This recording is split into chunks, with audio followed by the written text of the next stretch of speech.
নমস্কার। আজ আমি এসেছি এক কৃষক ভাইয়ের শাকের সাম্রাজ্যে।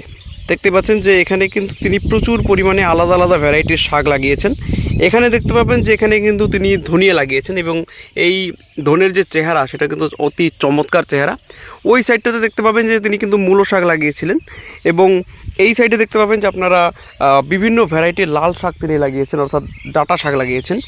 যেমন এই একটা ভ্যারাইটি এবং এই সাইডে দেখতে পাবেন যে দুটোর কিন্তু কালারে কিন্তু ডিফারেন্স আপনারা দেখতে পাবেন।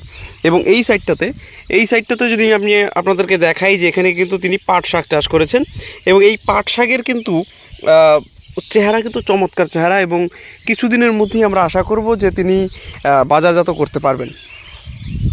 আমি আপনাদেরকে আজকে বলবো যে আপনারা কি করে আপনাদের ফাঁকা জমিকে কাজে লাগিয়ে অতিরিক্ত মুনাফা অর্জন করতে পারবেন।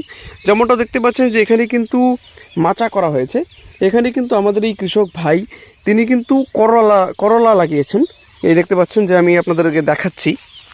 এই দেখুন এখানে কিন্তু করলা লাগানো হয়েছে এবং তার সঙ্গে সঙ্গে তিনি কিন্তু এই ধরনের শাক তিনি কিন্তু এই যে পাট করে দেখতে পাচ্ছেন যে এখানে একটি মালির মতো করা হয়েছে এবং কয়েকটি পার্টে অর্থাৎ ধাপ তিনি তৈরি করেছেন যাতে জল দিতে সুবিধা হয় এবং তার পরবর্তীতে তিনি কিন্তু সম্পূর্ণটার মধ্যে শাক চাষ করেছেন। দেখতে পাবেন যে ওই সাইডটাতে যদি আমি আপনাদেরকে বলি ওটা হচ্ছে পাট শাক এবং এই সাইডটাতে দেখতে পাবেন এগুলো কিন্তু হচ্ছে ডাঁটা শাক। এই দেখুন ডাঁটার কিন্তু সাইজও চমৎকার হয়ে গেছে, ইতিমধ্যেই কিন্তু এখানে জল দেওয়া হয়েছে এবং অতিরিক্ত সহজ এই চাষ। বর্তমান কিন্তু শাকের বাজার দর অতিরিক্ত ভালো, তাই আমি আপনাদেরকে বলবো যে যারা আপনারা শাক চাষে আগ্রহী এবং অধিক পরিমাণ মুনাফা অর্জন করতে চান তারা কিন্তু অনায়াসেই এই পদ্ধতি অবলম্বন করে বিভিন্ন ধরনের শাক আপনারা কিন্তু চাষ করতে পারেন। এই যেমনটা দেখতে পাচ্ছেন, আপনাদেরকে পদ্ধতিগুলো আগে বলি, একদম সোজা পদ্ধতি। সবার প্রথমে আপনারা কি করবেন, এই যে আপনাদের যাদের ফাঁকা জমি রয়েছে বা জাংলা রয়েছে সেই জাংলাগুলোতে আপনারা কি করবেন, এইভাবে পাট করবেন। দেখুন এখানে কিন্তু মালির মতো করে দেওয়া হয়েছে, এখানেও দেওয়া রয়েছে ভাগ করে। তারপর আপনারা হুইল বা লাঙ্গল দিয়ে সম্পূর্ণ মাটিটা ঝুরঝুরে করে নেবেন এবং এর পরবর্তীতে আপনারা কি করবেন, সেখানে কিন্তু পরিমাণ মতো বীজ আপনারা ছিটিয়ে দেবেন। যে কোনো শাকের বীজ হতে পারে, আপনারা পাটও লাগাতে পারেন, ডাঁটাও লাগাতে পারেন, মূলও লাগাতে পারেন। আপনারা কিন্তু যে কোনো বীজ এখানে কিন্তু ছিটিয়ে দিতে পারেন এবং এর পরবর্তীতে যখন 10 থেকে 12 দিনের মধ্যে যখন গাছগুলো বেরিয়ে যাবে তখন আপনারা কি করবেন, হালকা পরিমাণে ছিটিয়ে আপনারা কিন্তু জল দিয়ে দেবেন এবং তার পরবর্তীতে হালকা পরিমাণে ইউরিয়া আপনারা ছিটিয়ে দেবেন। বাস এইভাবে 2-3 বার আপনারা জল দেবেন। দেখুন ইতিমধ্যেই কিন্তু এখানে জল দেওয়ার প্রস্তুতি চলছে। এই জল দেওয়ার পরবর্তীতে আপনারা আবার কিছুটা পরিমাণে ইউরিয়া স্প্রে করবেন এবং তার সঙ্গে সঙ্গে আপনারা যদি চান যে দ্রুততার সঙ্গে আপনাদের পাট শাক বা অন্যান্য যে সমস্ত শাক আপনারা লাগিয়েছেন সেগুলো যাতে বড় হয়, সেই কারণের জন্য আপনারা কি করবেন, পোষক স্প্রে করবেন। আপনারা প্রতি লিটার জলে 1 থেকে 1.5 ml করে আপনারা কিন্তু পোষক স্প্রে করবেন। তাহলে কিন্তু আপনাদের শাকগুলো দেখতে পাবেন যে অতিরিক্ত বৃদ্ধি পাবে এবং খুব দ্রুততার সঙ্গে আপনারা কিন্তু বাজারজাত করতে পারবেন। অর্থাৎ এই যে দেখতে পাচ্ছেন যে এই করলা যখন উঠবে, দেখুন গাছটি কিন্তু বেশ লম্বা হয়েছে।